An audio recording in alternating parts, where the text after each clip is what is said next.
In one of our previous podcast videos, I made the bold prediction that at the Royal Rumble, John Cena would defeat Brock Lesnar and become WWE Champion for the 16th time, matching Ric Flair's record, only to then lose the title straight away to Seth Rollins after a successful Money in the Bank cash-in. Now, this is one potential way for this match to finish, but I'd like to now address a few more possible conclusions. After all, the addition of Seth Rollins into this match has now made it far more interesting than the prospect of seeing Cena versus Vader for the 4th time, and it does raise more possibilities and more storyline potential than before. Here's an idea. What if Paul Heyman turns on Brock Lesnar? It certainly won't be the first time that Heyman stabbed one of his clients in the back. He did it to CM Punk. And he did it to Brock Lesnar during Lesnar's first run with the company. With Brock potentially on his way out of WWE and back to UFC, Heyman doesn't want to find himself out of a job, so he'll want to find himself a new client. And who better than the apparent future of WWE, Seth Rollins? Yes, Rollins is an authority guy, but who's to say that he can't be a Paul Heyman guy as well?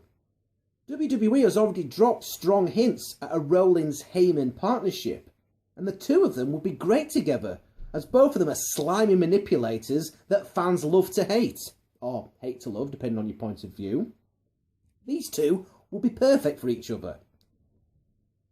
Several scenarios work in this case. Option 1. Cena beats Lesnar for the title, becomes 16-time champ, matches Flair's record in the process, blah blah blah, only to then lose the belt to Rollins thanks to the Money in the Bank briefcase and with Heyman's help. Lesnar could then either remain with Heyman or, option 2, same as before, but Brock gets kicked to the curb as yesterday's news. Alternatively, option 3, have Lesnar retain the title, only for Heyman to turn on Brock and help Rollins to cash in and win the belt for himself. Now, Brock getting betrayed by Heyman could then potentially turn Lesnar babyface for the first time since he returned to the company in 2012. Why not try Brock out as a good guy for a few months? It would be something new, if anything. An additional option is that someone else from the authority gets involved and costs Cena his chance at the title. And no, I don't mean Big Show or Corporate Kane. I'm thinking, what if either Ryback, Eric Rowan, or better still, Dolph Ziggler, are welcomed back to WWE, but as long as they join the authority and betray Cena. Someone like Ziggler running in and costing Cena the belt would make sense from a logical storyline development. Ziggler could either be an unwilling puppet of the authority, only joining him so he could get his job back, or better still, he could willingly join the authority, angry that Cena got him fired in the first place. Ziggler could be angry that all that hard work that he did at Survivor Series was rendered completely muteless thanks to John Cena bringing back the authority. Ziggler, as a heel, has worked wonders before. He's got a naturally cocky demeanour about him. He was the Money in the Bank winner when he was heel. He was World Heavyweight Champion when he was heel. He had AJ Lee in his corner when he was heel. I do feel that he is better as a heel than as a babyface. I feel as a babyface he's in danger of starting to turn a bit bland. He was good as a heel before, but as a swaggering, Armani suit-wearing, corporate sellout, he could be even better. The authority's been instrumental in getting Seth Rollins over as a main event guy. So why not do the same with another? Any kind of association with the McMahons gets you a fair amount of attention. Look at Kane. 20 years on the roster and he's still relevant. Look at Jamie Noble and Joey Mercury. This is the most over they've been in years. They're like the modern equivalent of Patterson and Briscoe. Just imagine what joining the authority could do for someone like Dolph Ziggler. Not only would this help give a boost to Ziggler and get someone new in the main event, but it could also set up Cena's match for WrestleMania. John Cena versus Dolph Ziggler. I don't know if it's been done before. If it has been done before, it was done a while ago. It certainly hasn't been done at WrestleMania, and it would definitely be worth watching. Providing, of course, that WWE allows Cena to lose and builds up a new star in Dolph. Of course, there is the option that there are no run-ins, no swerves, and no backstabbing, and that Lesnar retains the title up till WrestleMania. But if that is the plan, then why put Rollins in there to begin with? Unless he's supposed to be the sacrificial lamb that takes the pinfall so that Cena doesn't have to. I sincerely hope not. Perhaps WWE still want Lesnar to retain the belt until WrestleMania, where he'll then lose it to Roman Reigns or to Daniel Bryan. You know, the two favourites to win the Royal Rumble match itself before Lesnar then buggers off back to the UFC. However, there are potentially problems with both these scenarios. Brock Lesnar versus Daniel Bryan is certainly a dream match. I would love to see it. Daniel Bryan would love to have it. When he was compiling together a list of the guys he'd love to face when he came back, Brock Lesnar was at the top of that list. You know, and aside from the usual David versus Goliath story, Bryan was the champion who was never beaten for the title. If anything, Cena was keeping the belt warm until Lesnar took it off him. But Lesnar never beat Bryan. Lesnar cannot lay claim to being the true champion until he has beaten Bryan. No doubt we would have already have had Bryan versus Lesnar at SummerSlam if Bryan hadn't been injured. But, and this is a very big but, do you really think WWE are going to risk putting one of their most popular superstars, a guy who's only just returned from an injury that kept him out of action for nearly a year, do you really think they're going to take that guy and put him against another guy who's not exactly known for looking after his opponents in the ring? Just ask Bob Holly. Just ask The Undertaker, who had to be taken to the hospital following his match with Lesnar at last year's WrestleMania. Bryan versus Lesnar is a great match waiting to happen. But considering Bryan recently returning from injury and Lesnar soon heading off back to the UFC, is this really the match that WWE should go with? Also, they're going to want to have the belt on someone who's going to be willing to do all the various press conferences and interviews and stuff like that. I don't see Brock really wanting to do anything like that. If the belt was on someone like Seth Rollins, that wouldn't be an issue.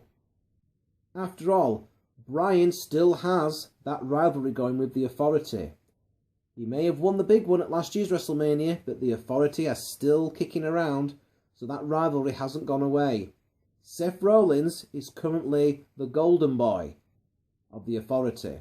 Not Randy Orton, it's now Seth Rollins. And if Seth Rollins has the belt, that makes him even more of a golden boy than before. That makes him even more of a representative of the Authority. This makes him even more of someone that Daniel Bryan has to beat. Now, if you don't think that Daniel Bryan versus Seth Rollins is a worthy enough match for WrestleMania, then I suggest you go and watch Bryan Danielson versus Tyler Black at Ring of Honor's New Horizons 2008, and then come back to me and tell me that won't be a good match. On the other hand, you've got Roman Reigns. Now, Roman Reigns' promos over the last few weeks have been absolutely shocking. Unfunny jokes, suffering Suttercash, Jack and the Giant Beanstalk. Who the hell has been writing promos for this guy? The answer to that question is none other than Vince McMahon himself. So either Vince literally wants Reigns to become a cartoon character, a second-rate John Cena, or it's just simply a case that Vince has finally lost his touch in knowing what gets a babyface over these days. Reigns does have a lot of appeal as a babyface. He looks like a badass. He looks like someone who could literally kick your ass. He can look cool by saying very little and being the strong, silent type, by scowling at people, like a sort of a Bill Goldberg type character.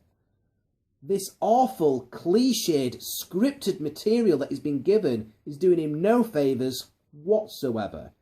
Even his cousin, The Rock, would have a hard time trying to deliver these sort of promos. In his current role, the fans simply cannot accept Roman Reigns as the next main event guy. It's hard to see anyone getting excited over the prospect of Reigns versus Lesnar in the main event at WrestleMania. Should Lesnar lose the belt before WrestleMania, maybe him and Reigns can have a match together but without the belt being involved, in which Lesnar puts over Reigns strong before he goes back to UFC. But the prospect of that being the main event for the belt, I don't think so. If Roman Reigns wins the Royal Rumble this year, and not Daniel Bryan, there is a very real danger that he could become a casualty of the Yes movement, just like Batista did last year. Bryan is just as popular with the crowds as ever, if not more, if that was possible. And returning from his serious neck injury means he already has a built-in storyline ready to go. This was the guy, he was the champion. No one ever pinned him for the belt. He had to vacate the title due to injury. Now he's back. He's come back from a potentially career-threatening injury, and he's ready to pick up from where he left off. That's the built-in storyline. Fair enough, Roman Reigns has come back from an injury recently, but his storyline is nowhere near as strong as Daniel Bryan's, which is based on real life. Reigns is definitely going to be a big star for the future, someone to keep an eye on. But WWE might want to rein in his big push for now. Yes, pun fully intended. Perhaps Lesnar could be the guy that gives Roman Reigns the rub before he leaves WWE. Perhaps Roman Reigns could step in the ring with John Cena at WrestleMania, a sort of passing of the torch kind of thing. Perhaps Roman Reigns could, I don't know, go for one of the mid-card belts. You know, the Intercontinental title or the US title. I mean, after all, isn't that what those belts are for? Rusev's been undefeated since he came to WWE. Could Roman Reigns be the one that finally beats the streak for Rusev? They've had some great matches before in the past. There's lots of good ways of getting Reigns over as the next top babyface. But forcing him into the main event at WrestleMania is not the way to go.